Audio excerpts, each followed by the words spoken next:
मंडळी, आंबा खाईन तर हापूसचाच असं म्हणणं तुमचं पण आहे का? मग हा व्हिडिओ शेवटपर्यंत पहा. आपली माती आपला GI या स्वयंच्या मालिकेत आपलं स्वागत आहे. हापूस आंबा, ज्याला आपण इंग्लिश मध्ये अल्फॉन्सो म्हणतो, याचा GI टॅग रत्नागिरीतल्या दापोलीच्या केळशी परिसर आंबा उत्पादक सहकारी संघ मर्यादित यांना मिळाला 2018 साली.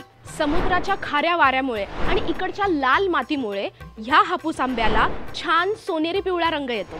वेगवेगळ्या 55 केमिकल कॉम्बिनेशन्समुळे ह्या हापूस आंब्याला छान सुगंध आणि मस्त गोडवा येतो. ह्या हापूस आंब्यात फायबर कमी पण गर मात्र खूप जास्त असतो. तुम्ही जे ट्रॉपिकाना स्लाइस पिता ना, त्यात फक्त रत्नागिरीचे हापूसच लागतात बरं का. परदेशी सरकारशी वाटाघाटी करताना भारताचा अमूल्य ठेवा म्हणून रत्नागिरी हापूस आवर्जून दिला जातो. रत्नागिरी हापूसला जसा GI टॅग मिळाला तसं त्याच्या लागवडीत सामील होणाऱ्या लोकांची संख्या वाढत गेली. जंगलाच्या राजाला तो राजा आहे हे सांगायला लागत नाही, तसंच आपल्या हापूस आंब्याचं नाही का.